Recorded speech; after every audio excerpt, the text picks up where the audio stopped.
Damos inicio a la segunda temporada del Pensamiento Libre, programa que tiene como objetivo fundamental construir país a través de la conversación con los invitados que tengamos. Es la única manera, porque el conflicto hay que superarlo.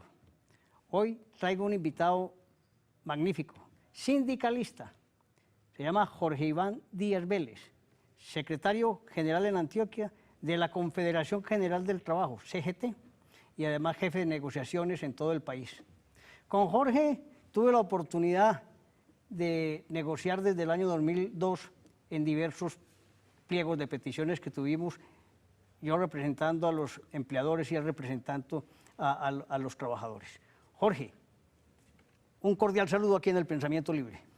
Cordial saludo, Antonio, y muchas gracias por la invitación que nos extienden como CGT.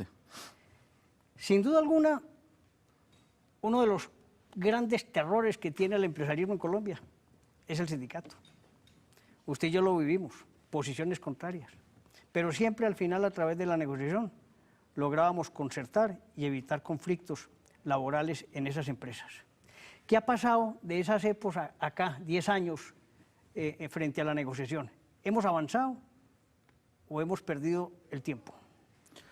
Bueno, miren, sin duda alguna para algún sector de la sociedad colombiana, el mejor sindicato es aquel que no existe, por los fenómenos de estigmatización que hemos vivido históricamente. Hace alrededor de 10 años el sindicalismo pasaba por sus mejores momentos. Teníamos unas tasas de afiliación entre 5,5 millones y 6 millones de afiliados. Pero a lo largo de esa historia, a lo largo de ese tiempo hacia acá, pues sin duda alguna el sindicalismo ha perdido no solamente número de afiliados, sino también capacidad de convocatoria. Actualmente hoy tenemos alrededor de 1.800.000 afiliados en todo el país, pero seguimos siendo una fuerza importante en materia de negociación colectiva. Y bueno, digamos, la negociación colectiva ha venido también sufriendo distintas situaciones que nos ponen en una situación bastante difícil, pero digamos de alguna manera esa capacidad que hoy todavía sostenemos para sentarnos con los distintos gobiernos, con el sector empresarial y de alguna forma comenzar a reivindicar todo aquello que hemos perdido en los últimos 5 años, nos permite continuar vigentes y diseñando una serie de propuestas para el país. Jorge, en la época que usted menciona, 10 años hacia atrás, el país tenía grandes conflictos laborales, pero había terrorismo en las empresas, había amenazas del sector sindical, se presionaba para que los trabajadores se afiliaran. Eso cambió, pero porque entendieron, creo yo, que el sindicalismo había que hacerlo de otra manera.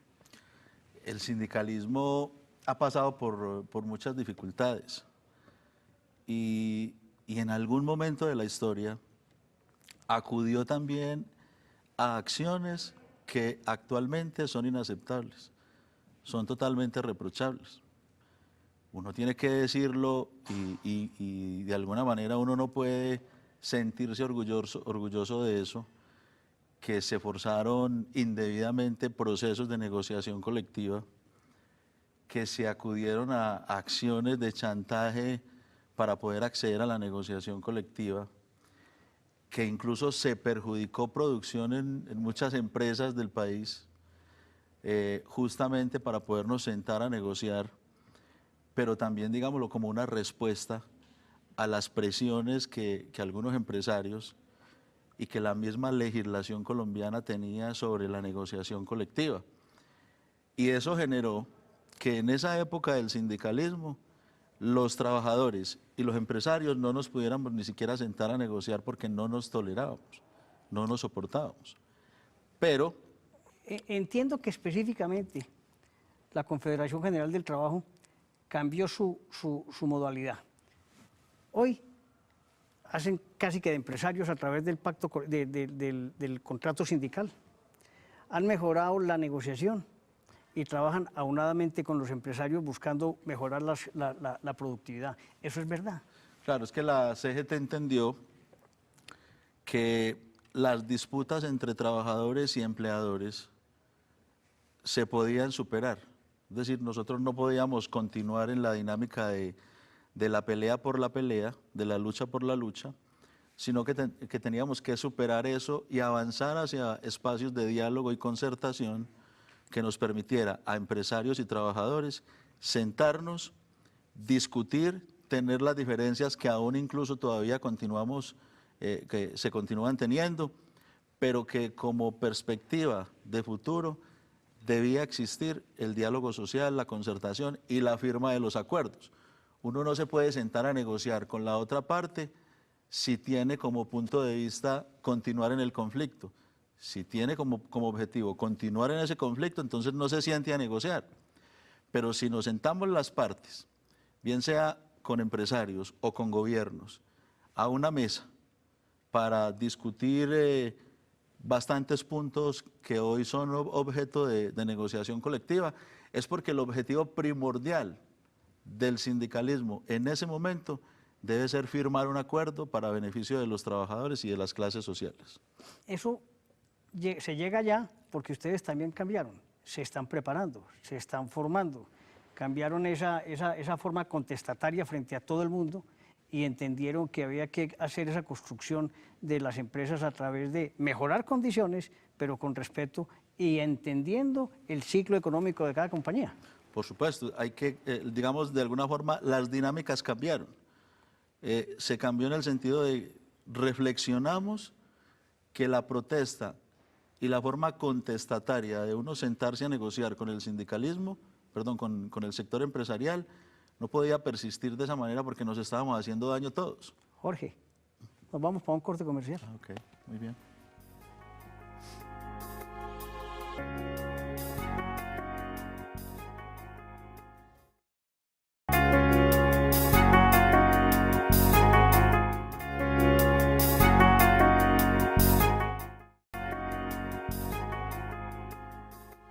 En el sindicalismo tenemos tres facetas importantes, Jorge. Uno, la negociación colectiva directa entre el empleador y el sindicato, ya sea de industria o de base. La otra, el pacto colectivo, que es el propuesto por el empleador a su gente. Y el tercero, que surge después de la Ley 50 del 90, que se desarrolla con el presidente Álvaro Uribe Vélez, que es el del contrato sindical. Me voy a referir fundamentalmente al contrato sindical. Eso cambió la forma de entenderse el sindicalismo y la forma de que el sindicalismo también entendiera que siendo empresario podía hacer grandes cosas en las empresas. ¿Estamos de acuerdo o estamos equivocados? A ver, el contrato sindical es una forma de contratación colectiva. En similares circunstancias, igual a la negociación colectiva vía convención. El contrato sindical también está estigmatizado, porque hay dos tipos de contrato sindical. El buen contrato sindical, que es aquel que firma una organización legítimamente constituida, sindical, con una empresa para prestar unas funciones y unos servicios.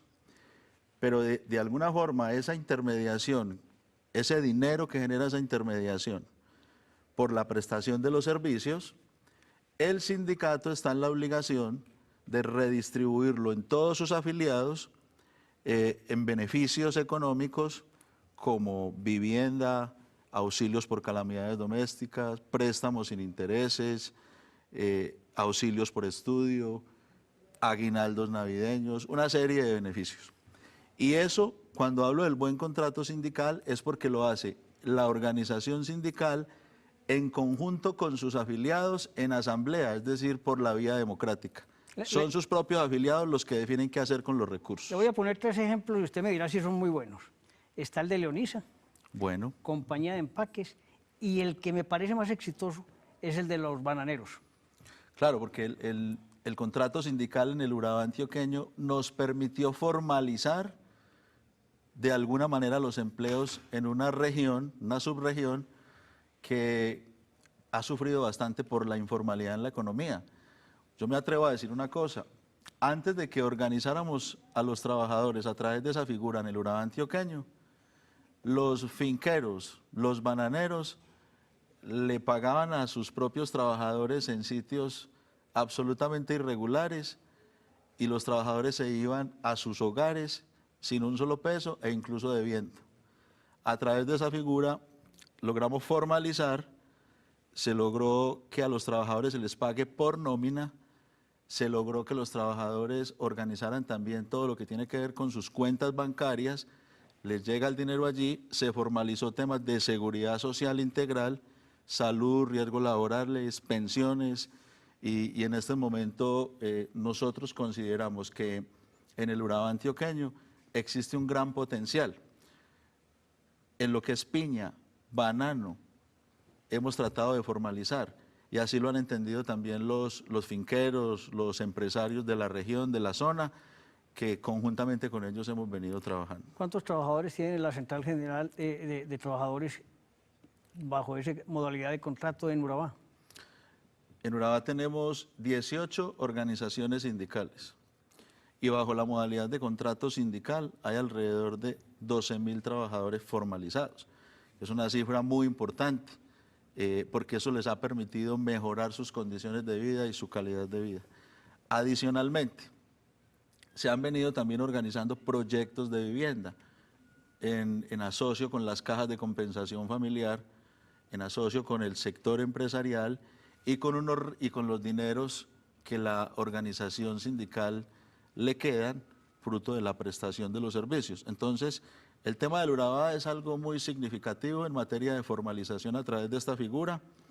El tema de compañía de empaques, contrato sindical que tenemos con la organización Sintrampaques, que además es el mejor ejemplo de contrato sindical en el país, porque es una compañía que tiene 1.500 trabajadores, 800 trabajadores están a término indefinido y se negocia colectivamente con ellos, se firma convención colectiva con ellos, y hay alrededor de 700 trabajadores que están por la figura de contrato sindical, trabajadores que tienen hoy incluso antigüedades hasta de 12, 15 años en la figura, pero adicionalmente hay una figura entre las dos que la denominamos la figura del 1 por 1.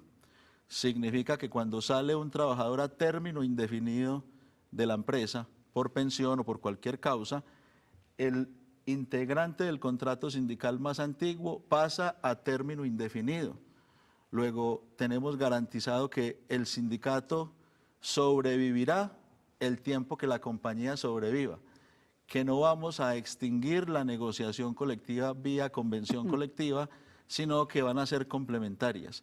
Se firmará convención colectiva y se continuará también firmando contrato sindical, y así le estamos evitando el paso a los fenómenos de intermediación laboral. Esos ejemplos de concertación importantes para Colombia poco se publicitan.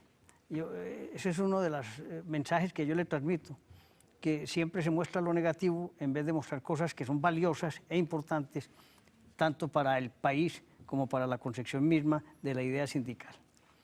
Hay un tema que fue nefasto el último trimestre del año pasado, la negociación de Avianca, el paro que generó el caos en el país, que todavía no lo perdonamos, y las consecuencias nefastas de ese paro. La empresa perdió miles de millones de pesos, pero también perdieron los usuarios y miles de empresas que tenían que, a través de sus trabajadores, viajar por el país para negocios, tanto el país o en el extranjero. Ahí hay una cosa importante que sí ocurrió, y es que por fin la Corte dijo que era un servicio público esencial. Ahí, ¿considera usted que acabamos de una vez con el tema de los paros? Porque cuando no es legal es un paro, y podremos concertar de una manera adecuada.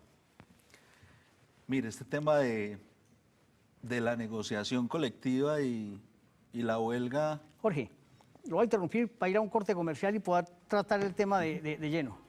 Muy bien.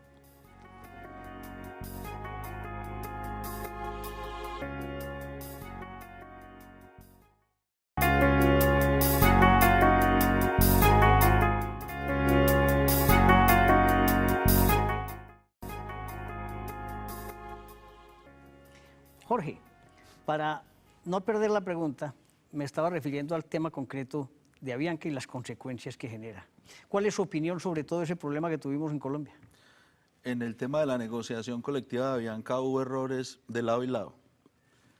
Errores por parte de la organización de los trabajadores al votar una huelga, a nuestro juicio, sin las plenas garantías para poderlo hacer, teniendo en cuenta que cuando uno vota una huelga en un conflicto por negociación colectiva, pues se requiere la mayoría absoluta de los trabajadores. Y allí parece ser, hubo serias dificultades en este tema del quórum para poder acceder a la huelga de manera legítima. Pero adicionalmente, el gobierno nacional también se equivocó a través de la ministra del Trabajo, quien convocó a un tribunal de arbitramiento sin el cumplimiento de la normatividad. La normatividad claramente dice que para usted votar la huelga, para usted convocar el tribunal de arbitramiento, requiere que el conflicto lleve más de 2 meses. Y evidentemente que el gobierno nacional convocó un tribunal de arbitramiento a los 25, 30 días. Eso de paso, desde el punto de vista jurídico, inhabilita por la irregularidad la decisión del Ministerio del Trabajo para convocar un tribunal de arbitramiento. Adicionalmente, yo creo que en esto ha habido estigmatización también por parte de la sociedad. Los pilotos de Avianca en Colombia son los pilotos que menos salario ganan en América Latina en la misma compañía. Y algunos medios de comunicación, pero también algunas personas de la misma compañía y del gobierno nacional, se dedicaron a manifestar públicamente que las propuestas de los pilotos de Avianca eran totalmente inaceptables, que estaban luchando por asuntos netamente personales y que esas reivindicaciones no se podían cubrir por parte de una compañía. Claro que le interrumpo ahí para decirle que no es mirar cada país, sino las condiciones propias del país donde se está negociando. Pero bueno. Claro, pero en la misma compañía, que Avianca es una multinacional hoy. Y esto generó estupor en la gente. Es decir, cualquier ciudadano de a pie decía la negociación colectiva y la huelga de Avianca, y trataban a los pilotos de Avianca, a esos trabajadores, de la peor manera, bajo el sofisma que el mismo gobierno nacional estableció que se estaba perjudicando un servicio público esencial. Servicio público esencial que apenas vinimos a conocer después de la huelga porque el gobierno nunca lo había definido de esa manera. Claro, Jorge, es que ahí es una de las cosas que es terrible en Colombia. Desde el año 1960 se está diciendo que es un servicio público y no se había definido. Nadie había, ni el Congreso de la República, que qué pena los legisladores nos están fallando, habían dicho que era un servicio público. A mí me gusta de toda esta pelotera es que hoy sabemos qué es eso y qué conlleva esa declaratoria. Por supuesto, pero adicionalmente habría que decirle al gobierno nacional que si el servicio público esencial en la aviación es como lo han definido, pues también el gobierno nacional tiene la obligatoriedad de definir las condiciones en que el sector empresarial de ese sector de alguna manera están. Porque es un servicio público esencial, pero las tarifas de los tiquetes aéreos no son tan servicio público esencial. Al colombiano hoy de a pie le suben y le bajan el costo de los tiquetes aéreos de una manera totalmente irregular. No hay ningún tipo de control por parte de los organismos y por parte del gobierno nacional.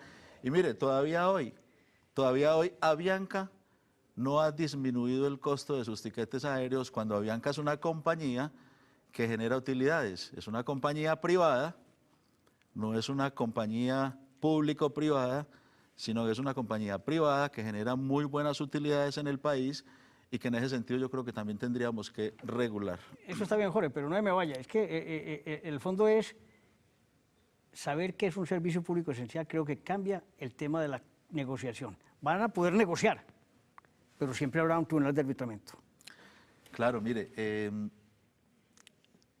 la decisión del Consejo de Estado en este aspecto partió en dos la historia de la negociación colectiva en Colombia en temas de huelga, porque esa decisión no solamente afecta a la organización sindical y a los pilotos de Avianca, sino que de alguna manera le envía un mensaje a todo el sindicalismo en Colombia, a todas las organizaciones sindicales, en el sentido de tener muchísimo cuidado a la hora de tirar un conflicto por negociación colectiva a una huelga, que es un derecho de los trabajadores. Si no hay negociación colectiva y si no hay acuerdo laboral entre las partes, pero de alguna manera eso limita el ejercicio del derecho de huelga, consagrado incluso en los convenios internacionales de la OIT, y eso define claramente que el sindicalismo colombiano hoy tiene muchísimas menos garantías de las que tenía anteriormente para poder votar un proceso como este. Muy bien. Jorge, hay un tema que no puedo pasar de largo. Hoy, viendo cuáles son las luchas que tiene el sindicalismo, yo los veo casi que como en campaña. Mire, los veo luchando porque se cumpla el tema de la disminución del 8% en el tema en salud y pensión. Que eso fue una promesa del presidente, que él mismo objetó. Sigue ustedes en la lucha. ¿Consideran ustedes importante cambiar la mesa de concertación laboral y trabajar desde antes para tener tiempo de discutir las condiciones de país? Siguen luchando por la disminución del IVA, siguen luchando por mejores condiciones laborales. Casi que es una campaña permanente, ¿no? El sindicalismo colombiano ha salido de las cuatro paredes en lo que tiene que ver con la defensa única exclusivamente de los trabajadores.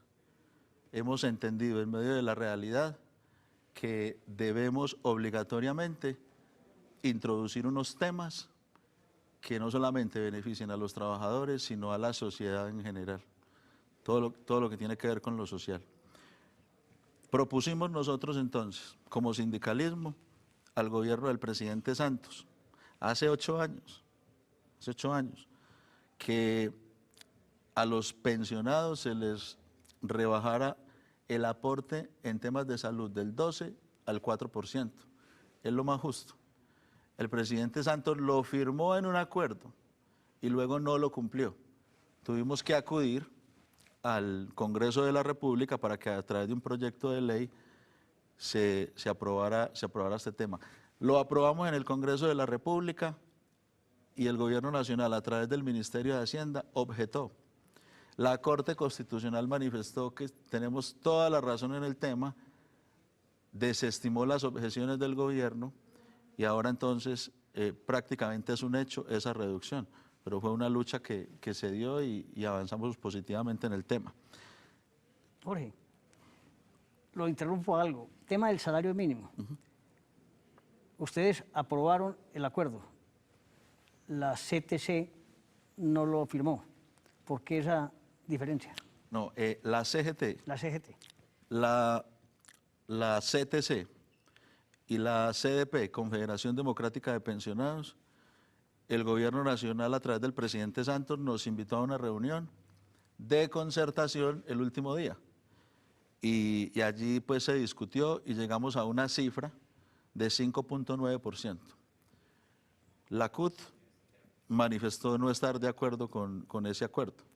Luego nosotros consideramos que siendo un 5.9% todavía insuficiente para cubrir todo lo que tiene que ver con los productos básicos de la canasta familiar, hoy la canasta familiar en Colombia está en 1.500.000 pesos.